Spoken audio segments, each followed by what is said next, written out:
کہ اس نے تم سے تمہارے ہی لیے جوڑا بنایا تاکہ تم اس سے سکون حاصل کرو۔ شادی کیا ہوتی ہے؟ ایک مرد اور ایک عورت کے درمیان شرعی گواہوں کی موجودگی میں اللہ کے نام پر معاہدہ ہونا، اس کو شادی کہتے ہیں۔ یہ جو ایگریمنٹ ہوتا ہے، نکاح ہوتا ہے، یہ اللہ کے نام پر ہوتا ہے۔ اللہ تعالیٰ ہی کا نام اتنا اچھا ہے کہ وہ حرام کو حلال کر دیتا ہے۔ آپ دیکھیں، قربانی کی جان پر اللہ کا نام نہ لیا جائے تو وہ حرام۔ اسی طرح مرد اور عورت کے تعلق کے درمیان اللہ کا نام آئے گا تو عورت حلال ہوگی، وگرنہ دونوں کا ملنا ایک دوسرے کے ساتھ حرام ہوگا۔ قربان جائیں اس پروردگار کے نام پر کہ جس کا نام اتنی برکتوں والا۔ فرمایا وَاتَّقُوا اللَّهَ الَّذِي تَسَاءَلُونَ بِهِ وَالْأَرْحَامَ۔ دیکھا، اللہ کے نام پر عورت مرد کے لیے حلال ہوتی ہے، مرد عورت کے لیے حلال ہوتا ہے۔ تو اس شادی خانہ آبادی میں اس اللہ کو نہ بھولیں جس پروردگار کی وجہ سے دونوں میاں بیوی بنے۔ نکاح سے پہلے دونوں ایک دوسرے کے لیے غیر محرم تھے۔ لڑکے کے لیے لڑکی کو دیکھنا حرام، لڑکی کے لیے لڑکے کو دیکھنا حرام۔ اتنی اجنبیت، دوری، اللہ کا نام درمیان میں آیا، اتنے قریب ہو گئے کہ اب وہ بیوی سب اپنوں سے بڑی اپنی بن گئی، شریکہ حیات بن گئی۔ اس لیے شادی کے مقاصد ذہن میں رکھنے ضروری ہیں کہ یہ ایک بندھن ہے جو ایک مرد اور عورت کے درمیان ہوتا ہے گواہوں کی موجودگی میں اللہ کے نام پر۔ کہتے ہیں کہ wedding rings are the world's smallest handcuffs، کہ یہ جو ویڈنگ کی رنگ ہوتی ہے یہ دنیا کی سب سے چھوٹی ہتھ کڑی ہوتی ہے، دونوں ایک بندھن میں بندھ جاتے ہیں۔ قرآن مجید میں اللہ تعالیٰ فرماتے ہیں وَأَخَذْنَ مِنْكُمْ مِيثَاقًا غَلِيظًا، اور وہ تم سے ایک پکا عہد لے چکی ہیں، کمٹمنٹ لے چکی ہیں۔ چنانچہ شادی کے مقاصد میں سب سے پہلا مقصد ہے گناہوں سے بچنا۔ خاوند بیوی کے ذریعے گناہوں سے بچے اور بیوی خاوند کے ذریعے سے گناہوں سے، یہ شادی کے مقاصد میں سے سب سے پہلا مقصد ہے۔ اور دوسرا مقصد ہے ایمان کو مکمل کرنا، چونکہ نبی علیہ السلام نے ارشاد فرمایا النکاح نصف الایمان، نکاح آدھا ایمان ہے۔ پہلے انسان جتنا ہی نیک بن جائے ابھی آدھے ایمان پر عمل کر رہا ہے، نکاح ہونے کے بعد اب ایمان کی تکمیل ہو جاتی ہے۔ اس لیے اللہ تعالیٰ بندے کے اعمال کا اجر بڑھا دیتے۔ حدیث مبارکہ میں ہے کہ شادی سے پہلے ایک نماز پڑھیں تو ایک نماز کا ثواب، اور شادی ہونے کے بعد ایک نماز پڑھیں تو 21 نمازوں کا ثواب، اور بعض روایات میں 42 نمازوں کا ثواب۔ تو اعمال کا اجر بڑھ جاتا ہے۔ اس کی کیا وجہ ہے کہ رب کریم یہ فرماتے ہیں کہ میرے بندے، پہلے تیرے اوپر صرف حقوق العباد تھے، ایک نماز کا اجر ایک ملتا تھا کہ صرف حقوق اللہ تھے، اب تیرے اوپر حقوق العباد بھی آ گئے۔ ان حقوق العباد کو پورا کرتے ہوئے جب تم میرے حقوق کو بھی پورا کرو گے، میں پروردگار اعمال کی قیمت بڑھا دوں گا۔ تو شادی کے مقاصد میں سے پہلا میاں بیوی ایک دوسرے کے ذریعے سے گناہوں سے بچیں، اور دوسرا ایمان کی تکمیل ہو، اعمال کا اجر بڑھ جائے۔ تیسرا کہ دونوں کو عزت مل جائے۔ جب شادی ہو جاتی ہے تو خاوند بیوی کے لیے عزت کا سبب بنتا ہے، بیوی خاوند کے لیے عزت کا سبب بنتی ہے۔ چوتھا مقصد محبت کا ملنا، کہ میاں بیوی دونوں ایک دوسرے کو محبتیں دیتے ہیں، محبتیں تقسیم کرتے ہیں، اور محبتوں بھری زندگی ہوتی ہے۔ پھر پانچواں مقصد ہے شریک حیات کا ملنا، کہ انسان زندگی کا ساتھی پا لیتا ہے، زندگی کے حالات کے اتار چڑھاؤ میں کوئی اس کا اپنا ہوتا ہے، وہ ایک دوسرے کے ساتھ شیئر کر سکتے ہیں، وہ دونوں مل کر زندگی کے غموں کا بوجھ اٹھا سکتے ہیں۔ پھر چھٹا مقصد ہوتا ہے اولاد کا ہونا، چنانچہ فطری خواہش ہے ہر انسان کی کہ اولاد ہو، اس لیے انبیاء کرام جیسی بزرگ ہستیاں بھی اللہ سے اولاد کے لیے دعائیں مانگتی رہیں۔ حضرت زکریا علیہ السلام نے دعا مانگی رب انی وہن العظم منی واشتعل الرأس شیبا، اے میرے پروردگار اتنا بوڑھا ہو گیا ہوں کہ میری ہڈیاں بوسیدہ ہو گئیں اور میرے بال سفید ہو گئے، لیکن ابھی بھی میں آپ کے درگاہ سے اس نعمت کے حاصل کرنے میں مایوس نہیں ہوا، میں ابھی بھی دعا مانگتا۔ تو دیکھو بڑھاپے میں بھی انسان کی یہ تمنا ہوتی ہے۔ اسی طرح ہر عورت کے دل کی فطری خواہش ہوتی ہے کہ اللہ مجھے اولاد کی نعمت عطا فرمائے، اور ساتواں مقصد ہوتا ہے پرسکون زندگی گزارنا۔ اس لفظ کو سمجھنے کی کوشش کریں کہ آج کل ذہنوں میں یہ بات سما گئی کہ کوئی غم ہونا ہی نہیں چاہیے، پریشانی ہونی ہی نہیں چاہیے۔ ایک کافر کی سوچ اور ہوتی ہے، مومن کی سوچ اور ہوتی ہے۔ کافر یوں سوچے کہ کوئی پریشانی نہیں ہونی چاہیے تو ہو سکتا ہے، مگر مومن تو جانتا ہے کہ دنیا دارالمحن امتحان گاہ ہے، اور اس امتحان گاہ میں حالات عدلتے بدلتے ہیں۔ کبھی اللہ خوشی دے کر آزماتے ہیں، کبھی غم دے کر، کبھی صحت دے کر، کبھی بیماری دے کر۔ تو حالات کے اتار چڑھاؤ کو ایکسپیکٹ کرنا چاہیے۔ دنیا کی زندگی پھولوں کی سیج نہیں ہے، امتحان گاہ ہے۔ آپ کیا سمجھتی ہیں کہ جو دنیا کے بادشاہ ہوتے ہیں ان کو پریشانیاں نہیں ہوتی؟ توبہ توبہ، اتنے پریشان کہ ان کی پریشانیاں کسی شہر کے لوگوں میں تقسیم کر دیں تو شہر کے سارے لوگ پریشان ہو جائیں۔ تو مقصد سمجھیں کہ سکون پانا۔ تو میاں بیوی دونوں پرسکون ہوتے ہیں، اگرچہ تنگی ہو، اگرچہ پریشانی ہو، اگرچہ بیماری ہو۔ تو ان چیزوں کا ہونا الگ بات ہے، اور دلی سکون ہونا یہ الگ بات ہے۔ جب انسان کو یہ محسوس ہوتا ہے نا کہ میں اکیلا نہیں، میرے ساتھ کوئی اور بھی ہے، تو پھر پریشانی نہیں لگتی، پھر دل پر سکون ہوتا ہے۔ اس لیے شریعت نے اتنا خوبصورت لفظ استعمال کیا کہ ایک لفظ سے شادی کا مقصد واضح فرما دیا۔ چنانچہ شادی ہونے کے بعد میاں بیوی مل کر قدم اٹھاتے ہیں، being together, sharing together, doing things together، یہ پھر ان کی زندگی کا اصول بن جاتا ہے۔ اب ہم پر سکون ازدواجی زندگی کیسے حاصل کریں؟ آئیے قرآن مجید کی تعلیمات کو سامنے رکھ کر اس مضمون کی تفصیلات سنیں۔ سب سے پہلے وَمِنْ آیَاتِهِ، اللہ تعالیٰ فرماتے ہیں کہ یہ اللہ کی نشانیوں میں سے۔ تو خاوند بیوی کے لیے اللہ کی نشانی، اور بیوی خاوند کے لیے اللہ کی۔ واقعی اگر اللہ نے میاں بیوی کو نہ بنایا ہوتا تو ہر ایک کی زندگی ادھوری ہوتی، ہر ایک کی زندگی میں خلا ہوتا۔ تو اس سے انسان عزت کرے، خاوند بیوی کی عزت کرے کہ میرے اللہ نے اس کو میری زندگی کے لیے بنایا ہے، اور بیوی اپنے خاوند کی عزت کرے۔ اور اس بات کو ذہن میں رکھیں کہ ہمارے درمیان جو نکاح کا معاہدہ ہے وہ اللہ کے نام پر ہے۔ اس لیے سورہ نساء پڑھیے تو آپ کو ہر چند آیتوں کے بعد ملے گا واتقوا اللہ، واتقوا اللہ، اللہ سے ڈرو، اللہ سے ڈرو۔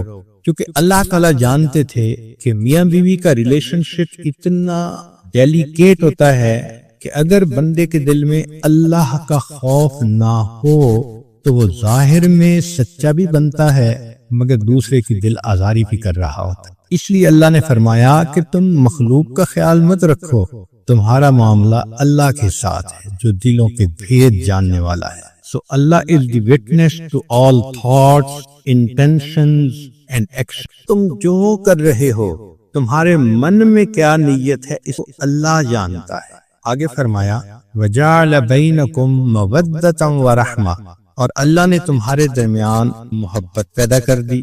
مودت کہتے ہیں محبت کو۔ چنانچہ میاں بیوی کو ایک دوسرے سے فزیکل اور ایموشنل دونوں طرح کی محبت چاہیے ہوتی، اس لیے میاں بیوی آل سیزن فرینڈز ہوتے ہیں۔ یہ صرف بہار کے دوست نہیں ہوتے، یہ آل سیزن فرینڈز ہوتے، اور یہ فرینڈ شپ آپس میں بلٹ اپ کرنی پڑتی، اس پر انویسٹ کرنا پڑتا ہے۔ جتنا ایک دوسرے کی خاطر انویسٹمنٹ کریں گے اتنا یہ محبت مضبوط ہوتی چلی جائے گی۔ ایک دوسرے کو ٹائم دینا، ایفرٹس دینا، کیئر دینا، سپورٹ دینا، ایک دوسرے کے کام کرنا، ایک دوسرے کی ضروریات زندگی میں دلچسپی لینا، اس سے شادی کا بندھن مضبوط ہو۔ یوں سمجھ لیں کہ میاں بیوی کا ایک ایموشنل بینک اکاؤنٹ ہوتا ہے، جتنا وہ اس کے اندر ان پٹ ڈالتے رہتے ہیں اتنا ان کی شادی سکون ہوتی۔ Love is directly proportional to investment. جس چیز پر جان، مال، وقت لگتا ہے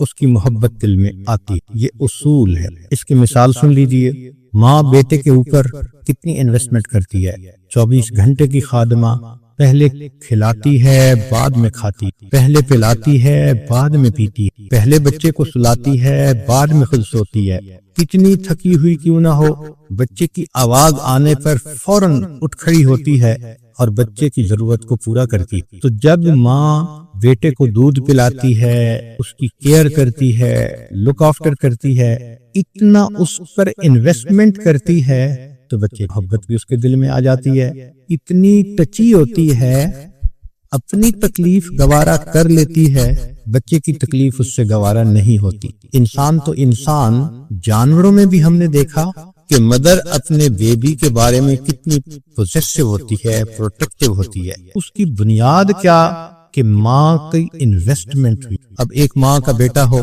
اور اس کو فوراً لے کر کسی اور کے حوالے کر دیں تو آپ دیکھیں گے کہ ان دونوں کے درمیان آپس میں محبت کا رشتہ گہرا نہیں ہو۔ اسی طرح جو لوگ دین کے اوپر جان، مال اور وقت لگاتے ہیں، ان کے دل میں دین کی عزت آ جاتی ہے، محبت آ جاتی ہے، قدر آ جاتی ہے۔ آج کے مرد لوگ بزنس پر اپنا وقت لگاتے ہیں، مال لگاتے ہیں، تو ان کو بزنس سے کتنی محبت ہوتی۔ تو یہ ذہن میں رکھیں کہ جتنا ایک دوسرے کے لیے وقت دیں گے، قربانی دیں گے، ایک دوسرے کا خیال رکھیں گے، ایفرٹس کریں گے، اتنا یہ شادی کا رشتہ مضبوط ہوگا اور یہ محبت گہری سے زیادہ اور گہری ہوتی چلی جائے گی۔ تو میاں بیوی ایک دوسرے کو اون کریں۔ جہاں ایک دوسرے کی خاطر قربانیاں نہیں ہوتی وہاں تعلق کمزور ہوتا۔ چنانچہ ایک واقعہ ہے، ایک لڑکی زینب کی شادی ہوئی اور اس کو ساس ایسی ملی کہ اللہ کی پناہ، چھوٹی چھوٹی بات پہ تنقید کرنے والی، سمجھانے والی، بتانے والی۔ میاں بیوی آپس میں بہت خوش تھے، مگر ساس ہر وقت کوئی نہ کوئی مشورہ دیتی تھی، کوئی پوائنٹ نکال لیتی تھی جس سے اس بچی کا دل دکھتا تھا، اس کا دل تنگ ہوتا تھا۔ چنانچہ 1 سال اس نے جب گزارا تو اس نتیجے پر یہ پہنچی کہ اس ساس کی موجودگی میں میری زندگی کبھی خوش نہیں گزر سکتی۔ تو اس کے دل میں ایک نفرت آ گئی، دشمنی آ گئی، اناد آ گیا۔ یہ ایک آنکھ اپنی ساس کو نہیں دیکھنا چاہتی، اس کا دل چاہتا تھا زمین پھٹے اور یہ بوڑھی عورت اندر اتر جائے، میری جان چھوٹ جائے۔ ایک دن یہ بیمار تھی تو حکیم کے پاس گئی دوائی لینے کے لیے، تو وہاں اس کے دل میں شیطان نے یہ بات ڈالی کہ کیوں نہ حکیم صاحب سے میں کوئی ایسی دوائی لے لوں کہ جس کی وجہ سے میری ساس مر ہی جائے، میری جان چھوٹ جائے۔ چنانچہ اس نے رو دھو کر حکیم کو بتایا، میں بہت دکھی ہوں، میں بہت پریشان ہوں، آپ میری ہیلپ کریں، مجھے کوئی دوائی ایسی دیں جو میں ساس کو کھلاؤں اور میری جان چھوٹ جائے۔ حکیم سمجھدار تھا، اس نے کہا بہت اچھا، میں تمہیں دوائی تو دے دیتا ہوں، لیکن ایک بات ذہن میں رکھنا کہ اگر ایسی دوائی دی کہ فوری اثر کرے تو تمہارے نام لگ جائے گا، تمہارے اوپر لوگ شک کریں گے، تم اس کے قتل کرنے والی بن جاؤ گی۔ اس نے کہا ہاں بات تو ٹھیک ہے۔ تو حکیم نے کہا کہ میں ایک ایسی دوائی دیتا ہوں کہ جو سلو پوائزن ہے، اس میں 1 سال لگے گا اور 1 سال میں یہ عورت اندر سے اتنی کمزور ہو جائے گی کہ مر ہی جائے گی۔ وہ بہت خوش ہو گئی کہ اچھا آپ ایسی دوائی مجھے دے دیں۔ چنانچہ حکیم نے ایک دوائی دے دی اور کہا کہ اس کو وقتاً فوقتاً کھلاتی رہنا اور 1 سال کا عرصہ ہے، تمہاری جان چھوٹ جائے گی۔ اب دلہن سمجھتی تھی کہ میرا مسئلہ حل ہو گیا، مگر حکیم صاحب نے ایک مشورہ اور دیا کہ دیکھو چونکہ یہ کام آپ خود کر رہی ہو تو دنیا آپ کو مجرم نہ سمجھے، اس لیے اب کوشش کرو کہ اس بوڑھی کی فکر زیادہ کرو، اس کے قریب ہو جاؤ، اس کو اپنا بنانے کی کوشش کرو، تاکہ دنیا والے بھی یہ دیکھیں کہ تم تو اس کو بہت اہمیت دیتی تھی، خدمت کرتی تھی، اچھا وقت گزارتی تھی، تو تمہارے اوپر کوئی شک بھی نہیں کرے گا۔ اس کو یہ بات بھی اچھی لگی، چنانچہ یہ آئی۔ اب اس نے اس کو اپنی ساس کو وہ دوائی دینی شروع کر دی، مگر ایک تبدیلی یہ آئی کہ اس نے ساس کو اب ذرا زیادہ وقت دینا شروع کر دیا، ان کی خیال رکھتی، ان کی بات مانتی، ان کا دل خوش کرنے کی کوشش کرتی کہ تاکہ ساس بھی کہے کہ اس نے مجھے بہت محبت دی اور خامد بھی یہی سمجھے کہ میری بیوی نے تو اس کی خدمت کرنے میں کوئی کمی نہیں چھوڑی۔ وہ اچھا بننا چاہتی تھی تاکہ قتل کا الزام اس کے سر پر نہ آئے۔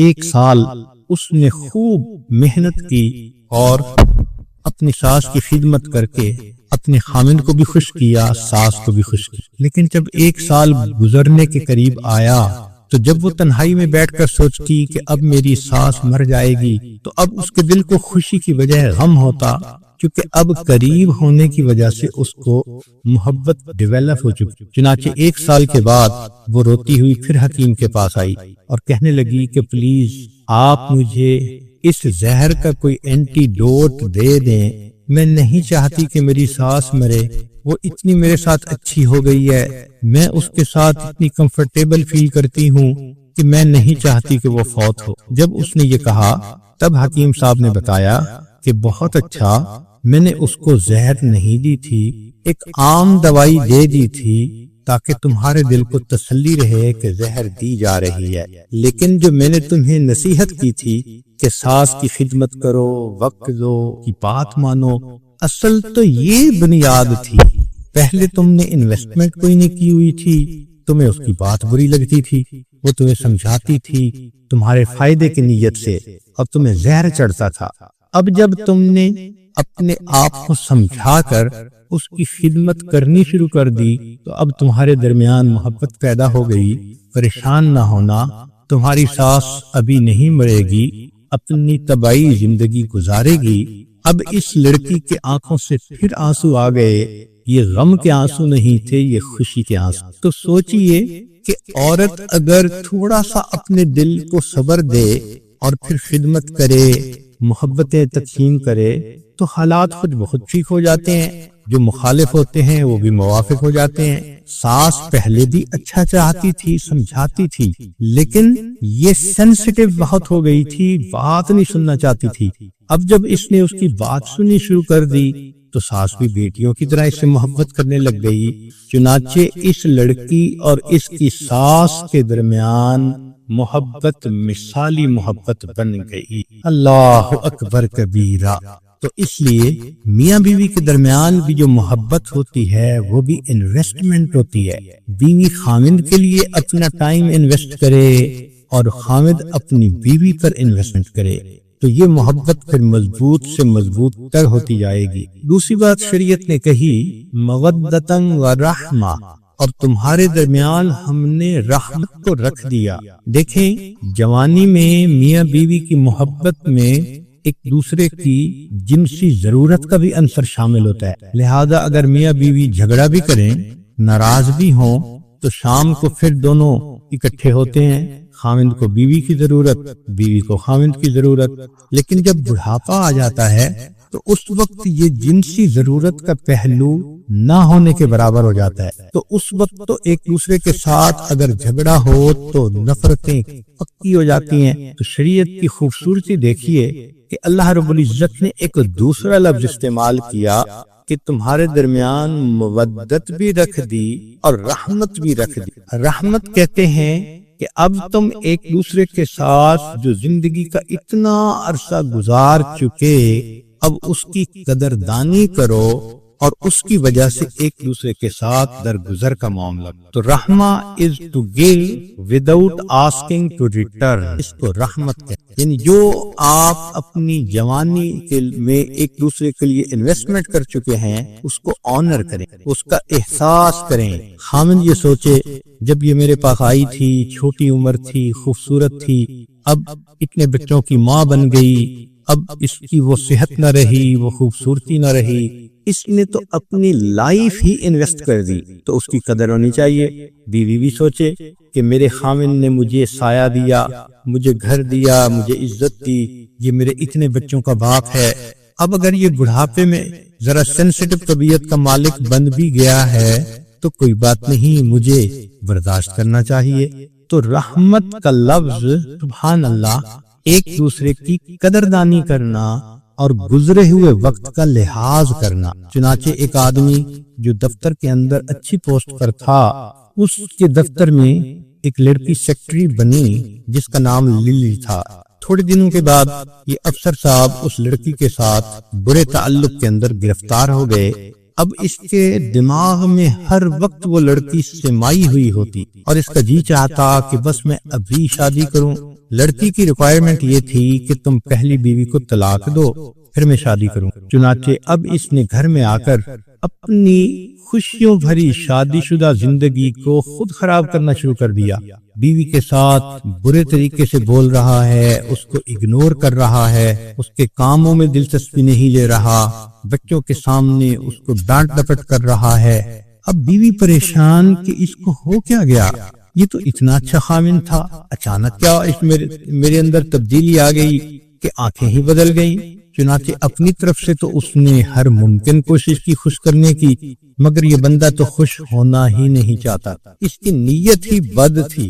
یہ چاہتا تھا میں اس کو طلاق دوں اور اس کے بدلے نئی چنچل اتنی خوبصورت لڑکی وہ میری بیوی بن جائے گی۔ چنانچہ جب خوب گھر کے اندر فساد مچا تو ایک دن بیوی نے اس سے پوچھا کہ دیکھو ہماری زندگی کے 25 سال اتنے اچھے گزر گئے، اب کیا مسئلہ بن گیا؟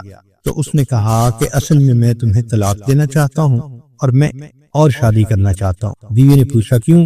اس لیے کہ وہ زیادہ خوبصورت ہے، کم عمر ہے، نوجوان ہے، میں خوشیاں چاہتا ہوں۔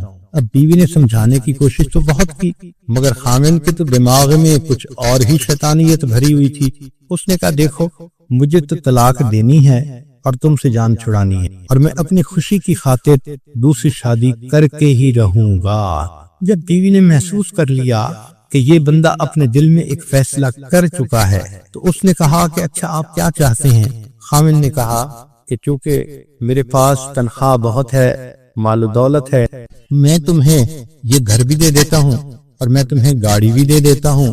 اب اللہ تعالیٰ اس کائنات کے خالق اور مالک ہیں، ہم ان کو آنکھ سے دیکھ نہیں سکتے، کان سے ان کی آواز سن نہیں سکتے، وہ ہمارے فہم و ادراک سے بھی بلند و بالا ہے، مگر نشانیوں سے اللہ کو پہچانا جا سکتا۔ جو آیت مبارکہ قرآن کی تلاوت کی گئی، اللہ تعالیٰ ارشاد فرماتے ہیں سنریہم آیاتنا، ہم ان کو عنقریب دکھائیں گے اپنی نشانیاں، فی الآفاق، آفاق کہتے ہیں جو انسان کے باہر کا جہان ہے، وفی انفسہم، اور ان کے اپنے اندر بھی، حتی یتبین لہم انہ الحق، حتیٰ کہ ان کے اوپر حق جو ہے وہ کھل کر واضح ہو جائے۔ اب یہ بات کی جا رہی ہے 1400 سال پہلے، جب سائنس کی بنیاد ہی نہیں پڑی تھی، دنیا ڈاکٹری کو نہیں جانتی تھی، سائنسی ترقی بالکل نہیں تھی۔ اس وقت قرآن مجید نے ایسی باتیں بتائیں جن کو آج کی سائنٹیفک دنیا تسلیم کرتی ہے، تو یہ اللہ تعالیٰ کی قدرت کی نشانیاں ہیں۔ قرآن مجید صداقتوں کا مجموعہ، سچائیوں سے بھری ہوئی جماعت، ultimate reality of the universe.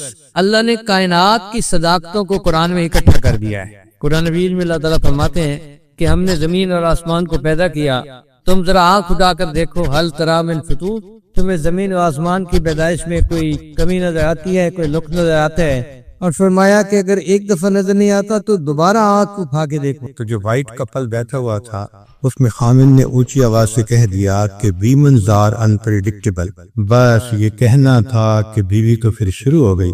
تو ساری بات کا لب لباب یہ تھا کہ جانور بھی انسان کو میسیجز دیتے ہیں، مگر سمجھنے والا بندہ ہونا چاہیے۔ عام آدمی تو ان باتوں کو نہیں سمجھ سکتا۔ تو جس طرح پودا میسیج دیتا ہے، جانور میسیجز دیتے ہیں، اسی طرح چھوٹا بچہ بھی میسیجز دیتا ہے، مگر اس کے میسیجز اس کی ماں سمجھتی ہے۔ وہ اس کے ادھورے الفاظ سے، حرکتوں سے، باڈی لینگویج سے پہچان جاتی ہے یہ چاہتا کیا ہے۔ تو بچے کی لینگویج اس کی ماں سمجھتی ہے۔ اسی طرح میاں بیوی بھی ایک دوسرے کے ساتھ میسیجز کنوے کرتے ہیں، مگر ان کو سمجھنے کی ضرورت ہوتی ہے۔ میاں بیوی کے معاملات میں گفتگو کے دو حصے ہیں۔ ایک حصہ ہوتا ہے روٹین لائف کا، اس میں عام طور پر یہ مشہور ہے کہ عورت کی زبان چلتی ہے، مرد کا ہاتھ چلتا ہے۔ چنانچہ عام گھر کے کام کاج، گفتگو، اس میں عورت کلیئر لفظوں میں بات کرے گی، بار بار بات کرے گی اور بولتی رہے گی۔ مرد کا ایٹیچیوڈ اس معاملے میں عام طور پر یہی ہوتا ہے کہ وہ آدھی سنتا ہے، آدھی نہیں سنتا اور ہوں ہاں کر دیتا۔ اور کبھی کوئی کنفلکٹ کنڈیشن ہو جس میں مرد کی غلطی ہو تو پھر تو مرد بس چپ کر کے بیٹھ جاتا ہے، بت بن کے بیٹھ جاتا ہے، سنتا ہی رہتا ہے۔ اور اس کے پاس ایک حل ہوتا ہے کہ جب بیوی خوب اپنی بات کر کے دل کا بھڑاس نکال لیتی ہے تو وہ پیار بھرا ہاتھ بڑھاتا ہے، محبت سے بیوی کو دیکھتا ہے، ایسا جادو اللہ نے دے دیا ہے خامند کو کہ بیوی کے سارے شکوے دور ہو جاتے ہیں۔ کسی کو تو پروین شاکر نے کہا تھا، میں سچ کہوں گی مگر پھر بھی ہار جاؤں گی، وہ جھوٹ بولے گا اور لاجواب کر دے گا۔ انا پرست ہے اتنا کہ بات سے پہلے وہ اٹھ کے بند میری ہر کتاب کر دے گا، وہ میرے ہاتھ کو پکڑے گا اتنی چاہت سے کہ لمس میرے بدن کو گلاب کر دے گا۔ تو یہ فطرت ہے مرد کی، بولتا کم ہے لیکن بس پیار بھری ایک نظر ڈال دی اور محبت سے کندھے پہ ہاتھ رکھ دیا، عورت کے شکوے ہی ختم ہو جاتے ہیں۔ ہاں، ایک ہے گفتگو کا وہ حصہ جو میاں بیوی کے آپس کے معاملات ہوتے ہیں، وہ ذرا سینسیٹیو حصہ ہوتا ہے۔ اس میں اللہ رب العزت نے عورت کو حیا دی ہے۔ شریعت نے کہا الحیاء شعبۃ من الایمان، اور یہ ایک اچھی صفت ہے اور یہ عورت کے حسن میں اضافے کا سبب بنتی ہے۔ چنانچہ عورت کی طبیعت میں حیا کی وجہ سے عورت اپنا مدعا کلیئر لفظوں میں نہیں کہہ پاتی، پھر طبیعت کے اندر جھجک بھی ہوتی ہے، اور ہمارے حساب سے اس میں تیسری چیز کچھ ناز بھی ہوتا ہے کہ عورت یہ سوچتی ہے کہ خامد کا ذمہ داری ہے کہ وہ پیار سے دیکھے، پیار کرے، ہمیں زبان سے کہنا کیوں پڑے، کہہ کے اگر پیار لیا تو کیا لیا، تو کچھ ناز کا بھی مسئلہ ہوتا ہے۔ لہذا عورت اگر مرد کو میسج پاس بھی کرتی ہے تو اشارے کنائے میں کرتی ہے، الفاظوں میں لپٹا ہوا ہوتا ہے میسج۔ اب مرد یہ غلطی کرتا ہے کہ وہ اس کو ٹرانسلیٹ نہیں کرتا، وہ یہ سمجھنے کی کوشش نہیں کرتا کہ یہ چاہتی کیا ہے۔ چنانچہ بیوی چاہے گی کہ مرد مجھے اپنے قریب کرے تو آپ دیکھیں گے کہ وہ خوشی کا اظہار کرے گی، اچھی ڈش بنائی ہوگی، بہترین کپڑے پہنے ہوئے ہوں گے، مسکرا کے خاوند کا استقبال کرے گی۔ اب یہ سب علامات کنفرم کر رہی ہیں کہ یہ خاوند سے خصوصی پکش چاہتی ہے۔ مرد اس چیز کو اگنور کر دیتا ہے اور یہ چیز پھر ہارٹ برننگ کا سبب ہوتی ہے۔ چنانچہ مرد ہمیشہ دو لفظوں میں بات سمیٹے گا، عورت لمبی باتیں کرے گی۔ حدیث پاک سے بھی یہی ثابت ہوتا ہے۔ سیدہ عائشہ صدیقہ رضی اللہ تعالیٰ عنہا، ان کی طبیعت میں کسی وقت تھوڑا ناراضگی کے آثار ہوتے تو نبی اسلام فرماتے تھے اے منی سی عائشہ۔ تو اب یہ اسپیشل ایک لفظ تھا، کوڈ ورڈ تھا جو بتا دیتا تھا کہ اس وقت خامن محبت بھری کیفیت سے کلام کر رہے ہیں۔ چنانچہ منی سی عائشہ کے الفاظ عائشہ صدیقہ عنہا کے دل پر ایسا اثر کرتے تھے کہ وہ ساری طبیعت میں انشراح آ جاتا تھا۔ چنانچہ حدیث پاک سے بھی ثابت ہوتا ہے کہ عورتوں کی گفتگو ہمیشہ الفاظ کے جامع میں چھپی ہوئی ہوتی ہے، اس کو ٹرانسلیٹ کرنا پڑتا ہے۔ چنانچہ بخاری شریف کی ایک روایت ہے جس کو حدیث ام زرع کہتے ہیں، اور یہ باب حسن المعاشرہ مع اہل کے اندر روایت کی گئی ہے۔ سیدہ شریکہ رضی اللہ تعالی عنہا کو نبی علیہ الصلوۃ والسلام نے ایک مرتبہ 11 عورتوں کا قصہ سنایا۔ یہ مشہور حدیث مبارکہ ہے، اس پر مستقل کتابیں بھی لکھی گئیں اور محدثین نے اس میں خوب تفصیل سے کلام کیا ہے، مگر آج کے اس مجلس کے متعلق چونکہ اس میں سبق ہیں، اس لیے یہ عاجز مختصر الفاظ میں اس حدیث پاک سے کچھ باتیں کہے گا۔ ذرا غور کیجئے کہ اللہ کے محبوب صلی اللہ علیہ وسلم اپنی بیوی کو سمجھانے کے لیے 11 عورتوں کا جو قصہ سنا رہے ہیں تو اس میں کوئی حکمت ہوگی۔ چنانچہ عائشہ صدیقہ رضی اللہ عنہا نے فرمایا کہ ایک جگہ پانی بھرنے کے لیے 11 عورتیں جمع ہوئیں اور انہوں نے آپس میں یہ بات طے کر لی کہ آج ہر عورت اپنے خاوند کے بارے میں صاف صاف لفظوں میں سب کچھ بتائے گی۔ چنانچہ اس میں سے پہلی عورت کہنے لگی کہ میرا خاوند لاغر اونٹ کا گوشت ہے جو پہاڑ کی چوٹی پر رکھا ہوا، نہ چڑھنے کا راستہ آسان، نہ ہی گوشت عمدہ اور موٹا کے لانے کی زحمت کوئی گوارا کرے۔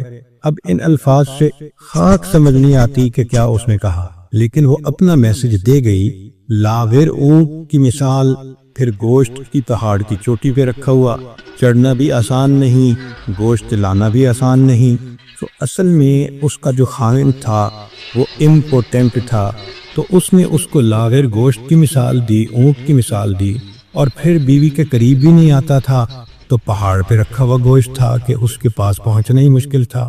اب حقیقت حال دیکھیں کیا ہے اور عورت کا انداز بیان کیا ہے، تو صاف پتہ چلتا ہے کہ الفاظ کے اندر اس نے اپنا میسج دے دیا۔ دوسری عورت نے کہا کہ میں شوہر کی باتیں نہ پھیلاؤں گی، مجھے ڈر ہے کہ چھوڑ نہ دے، اور اگر میں تذکرہ کروں گی تو چھپے ہوئے عیبوں سے پردہ ہی اٹھاؤں گی۔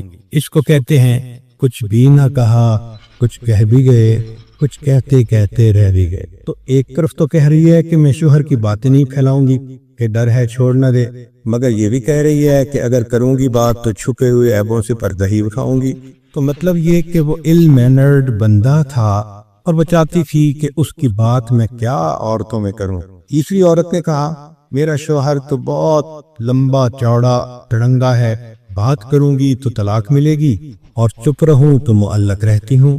اس کا مطلب کہ وہ غصے والا شارٹ ٹیمپرڈ آدمی تھا اور عورت کے لیے اس سے کمیونیکیٹ کرنا ہی ایک مصیبت تھی۔ چوتھی عورت نے کہا کہ میرا شوہر تہامہ کی رات کی طرح معتدل، نہ زیادہ گرم نہ زیادہ ٹھنڈا، نہ مجھے اس سے خوف ہے نہ مجھے اس سے اکتاہٹ ہے۔ اس کا مطلب کہ وہ معتدل مزاج انسان تھا، ویل مینرڈ تھا، بیلنس پرسنالٹی تھی، تو بیوی اس کے ساتھ بہت کمفرٹیبل فیل کرتی تھی۔ مگر دیکھیں اس نے صاف لفظوں میں نہیں کہا، تہامہ کی رات کی مثال دے کر بات کی۔ پانچویں نے کہا کہ میرا شوہر گھر کے اندر چیتے کی مانند ہوتا ہے اور باہر شیر کی مانند ہوتا ہے، گھر میں جو کچھ ہو اس کے بارے میں باز پرس نہیں کرتا۔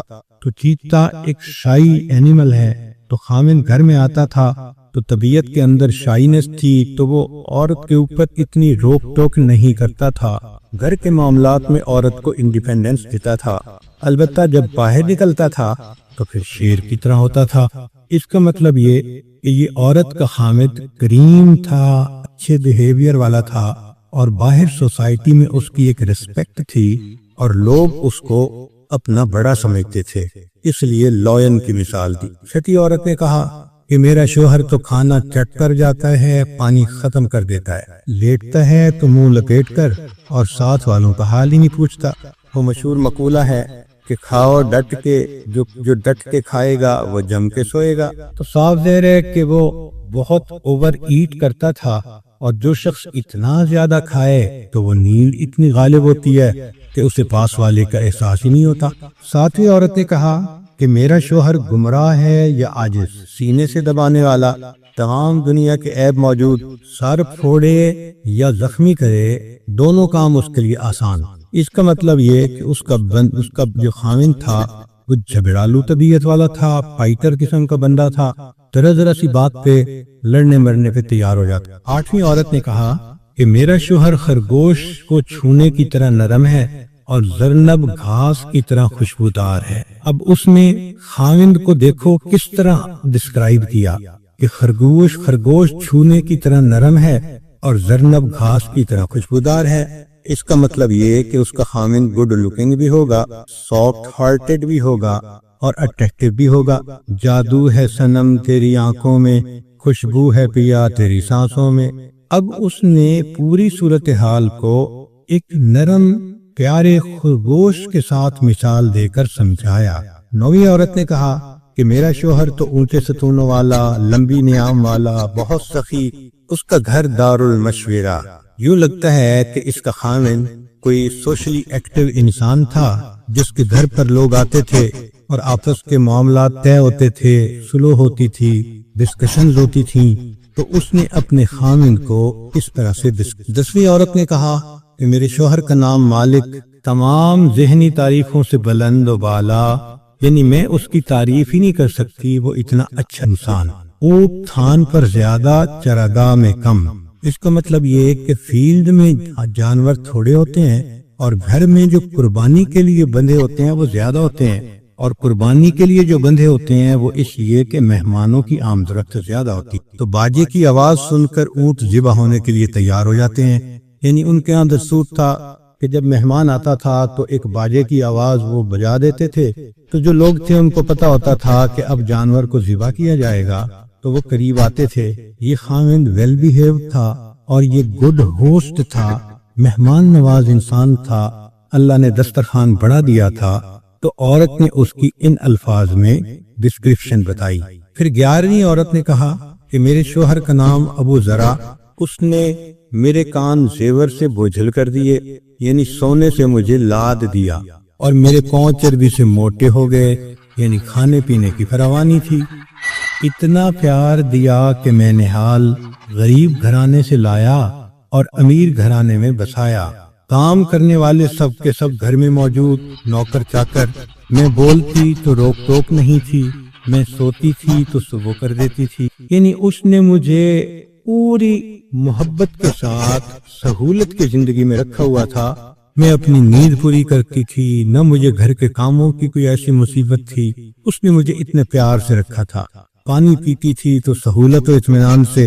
پھر جو اس کے دوسرے گھر والے تھے وہ بھی اچھے تھے، چنانچہ ابو ذرا کی ماں بہت خوبیوں والی، گھر کشادہ توشہ دان بھرا رہتا تھا، یعنی گھر میں کھانے پینے کا را میٹیریل خوب ہوتا تھا۔ پھر ابو ذرا کے بیٹے کی کیا تعریف کروں، یعنی جو بیٹا تھا میرا وہ بھی بہت پیارا، سونے کی جگہ کھجور کا 2 شاخہ، یعنی چھریرا بدن، بکری کے 4 ماہ کے بچے کے دودھ سے پیٹ بھر جاتا، یعنی کم خوراک تھا۔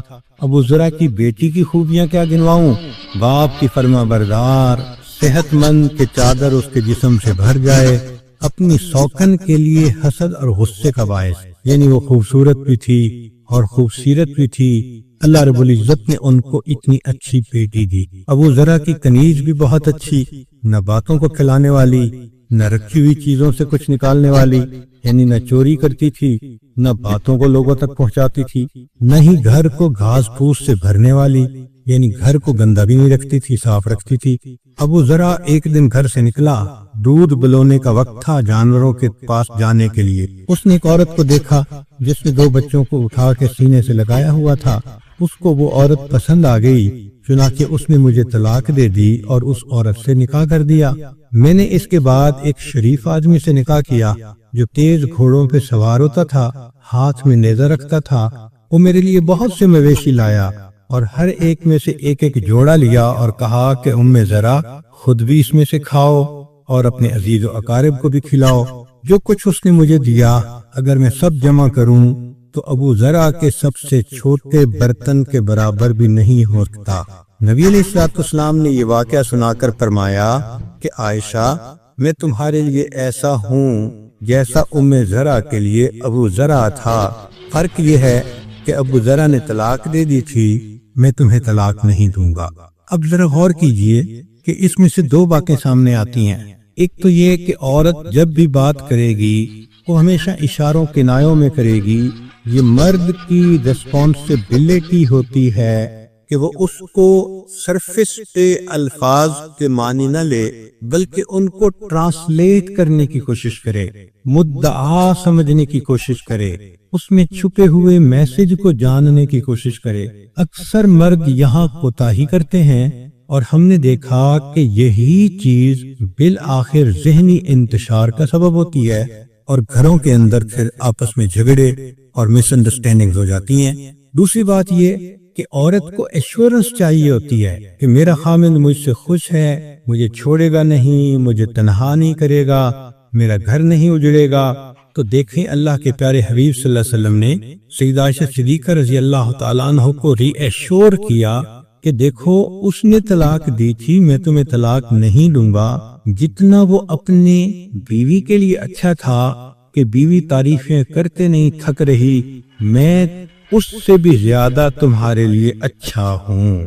سبحان اللہ، اللہ کی شان کہ اللہ کے پیارے حبیب صلی اللہ علیہ وسلم نے زندگی کی ان باریکیوں میں بھی ہمیں رہنمائی دی، راستہ دکھا دیا کہ لوگو اگر تم جھگڑوں سے بچنا چاہتے ہو، پریشانیوں سے بچنا چاہتے ہو، محبت پیار سے میاں بیوی بن کر رہنا چاہتے ہو تو تمہیں اپنی بیوی کی گفتگو کو توجہ سے سننا پڑے گا، اس کے صحیح مفہوم کو سمجھنا پڑے گا تو وہ میسج پاس آن کر رہی ہے۔ یہ بہت بڑی کوتاہی ہے مردوں کی کہ عورت کی بات کو آدھی توجہ سے بھی نہیں سنتے، اور یہی چیز پھر عورت کے لیے ہارڈ بننے کا سبب بنتی ہے۔ نبی علیہ السلام کی مبارک زندگی کو دیکھیے، آپ صلی اللہ علیہ وسلم نے ارشاد فرمایا، عائشہ مجھے تمہاری ناراضگی کا اور خوشی کا پتہ چل جاتا ہے۔ اے اللہ کے حبیب صلی اللہ علیہ وسلم کیسے چلتا ہے؟ نبی اسلام نے فرمایا، جب تم مجھ سے خوش ہوتی ہو تو بات کرتے ہوئے قسم اٹھاتی ہو ورب محمد، اور جب تمہارے دل میں کوئی گرانی ہوتی ہے تو رب ابراہیم کی قسم کھاتی ہو۔ تو عائشہ صدیقہ عنہا مسکرا کر کہنے لگی، اے اللہ کے حبیب صلی اللہ علیہ وسلم، آپ کا نام لینا چھوڑتی ہوں، آپ کو تو نہیں نہ چھوڑتی۔ تو معلوم ہوا کہ اللہ کے پیارے حبیب صلی اللہ علیہ وسلم کی اتنی گہری نظر تھی کہ بیوی کے ایک لفظ کے اوپر بھی نظر تھی، اور اس لفظ کے بدلنے کا میسج آپ نے ریسیو فرما لیا۔ سبحان اللہ، اگر خاوند بیوی کو ایسی توجہ دے تو گھر میں کیوں جھگڑے ہوں گے؟ آج تو باتیں ایک دوسرے سے کرتے ہیں ادھورے من کے ساتھ، ادھوری توجہ کے ساتھ، ایک دوسرے کی باتوں کو مس انڈرسٹینڈ کرتے ہیں۔ نہ بیوی بری ہوتی ہے نہ خاوند برا ہوتا ہے، بیوی بھی دیندار، خاوند بھی دیندار، مگر مس کمیونیکیشن کی وجہ سے، مس انڈرسٹینڈنگ کی وجہ سے یہ چیز پھر جھگڑے کا باعث بن جاتی ہے۔ چنانچہ اس پوائنٹ کو بہت اچھی طرح سمجھنے کی ضرورت ہے۔ مس انڈرسٹینڈ کرنے سے تو پھر تماشے ہوتے ہیں۔ چنانچہ ایک انگریز تھا ہمارے ملکوں میں، تو اس نے نوکر رکھا ہوا تھا جس کو انگریزی آتی نہیں تھی۔ تو ایک دن مالک نے گاڑی نکالنی تھی، تو اس نے اپنے نوکر سے کہا کہ مجھے گاڑی ذرا بیک کروا دیں تاکہ میں چلا جاؤں۔ اس نے کہا بہت اچھا۔ اب وہ نوکر اشارہ کر کے کہہ رہا ہے کم بیک کم بیک، تو وہ اس کو پیچھے کرتا حتیٰ کہ پیچھے ایک کھمبا تھا الیکٹرک کا، گاڑی زور سے اس میں لگی، جا کے نئی گاڑی تھی، ڈینٹ بھی پڑ گیا۔ تو مالک کو بڑا غصہ آیا، اس نے نکل کے کہا کہ میں نے تمہیں کہا تھا بیک کروانا، تم مجھے کہتے رہے کم بیک، اور میں پیچھے کرتا رہا۔ وہ کہنے لگا جی میں نے یہ تو نہیں کہا تھا کم بیک، میں تو کہہ رہا تھا کھمبا ہے۔ اب بتائیں، ایک کہہ رہا ہے کھمبا ہے اور دوسرا اس کو کم بیک سمجھ رہا ہے، تو پھر ایکسیڈنٹ تو ہونا ہی ہے۔ تو میاں بیوی کا معاملہ بھی بالکل اسی طرح کا ہوتا ہے۔ چنانچہ ایک سردار جی نے سائیکل موٹر خریدا، اور اس کے مختلف جگہوں کے اس نے کچھ روپوں کے نوٹ ٹیپ سے لگائے ہوئے ہیں۔ لوگ بڑے حیران کہ بھائی اس نے بڑا بیوٹیفائی کیا ہے اپنے موٹر سائیکل کو۔ تو ایک جگہ موٹر سائیکل بند ہو گئی، سٹارٹ نہیں ہو رہی تھی، تو کسی نے اس سے پوچھا کہ سردار جی آپ نے موٹر سائیکل پہ تو بڑے بڑے روپے ٹیپ سے لگائے ہوئے ہیں، اتنے بڑے بڑے نوٹ، کیا وجہ ہے؟ کہنے لگا اصل میں نے پرانی موٹر سائیکل خریدی تھی، اپنے بڑے بھائی کو دکھائی، وہ مکینک ہے، اس نے مجھے کہا تھا کہ اس پہ پیسے لگاؤ گے یہ چل پڑے گی۔ اب بھائی کے کہنے کا مقصد کیا تھا، اور اس نے پیسے اس کی باڈی کے اوپر لگا دیے، تو مس انڈرسٹینڈنگ ہو گئی نا۔ چنانچہ ایک صاحب کے ایک بیٹا ہوا تو اس نے ماشاءاللہ کراچی بھیج دیا رشتہ داروں کے پاس کہ جی آپ اس کی ذرا کیئر ٹیکنگ کریں۔ دوسرا ہوا تو اس کو فیصل آباد بھیج دیا، پھر تیسرا ہوا تو اس کو پنڈی بھیج دیا۔ تو اس سے کسی دوست نے پوچھا کہ یار مسئلہ کیا ہے، اللہ نے تمہیں 3 بیٹے دیے اور تینوں کو تم نے اتنے دور دور بھیج دیا، اپنے پاس تو نہیں رکھا؟ کہنے لگا اصل میں وہ ڈاکٹر کے پاس میاں بیوی ہم گئے تھے، تو ڈاکٹر نے کہا تھا بچوں میں فاصلہ رکھنا۔ تو یہ مس انڈرسٹینڈنگز یہ انسان کے لیے جھگڑے کا سبب بنتی ہیں، مصیبت بن جاتی ہے۔ اس لیے میاں بیوی کو چاہیے کہ گڈ کمیونیکیشن سکل اپنے اندر پیدا کریں، کلیئر لفظوں میں ایک دوسرے کو بات سمجھانے کی کوشش کریں، اور بات چیت کے اندر ان لونگ جو ایٹیٹیوڈ ہے وہ بہت زیادہ نقصان دہ ہوتے ہیں۔ میاں بیوی جب بھی بات کریں ہمیشہ محبت پیار کے لہجے میں بات کریں، غصے میں بات کرنا، بیزاری سے بات کرنا، یہ چیز کرائم ہے، ایک جرم ہے۔ جب اللہ تعالیٰ چاہتے ہیں کہ میاں بیوی محبت پیار سے رہیں، تو ہم ان لونگ ایٹیٹیوڈ سے اگر باتیں کریں تو اللہ کی نظر میں تو ہم مجرم بنیں گے۔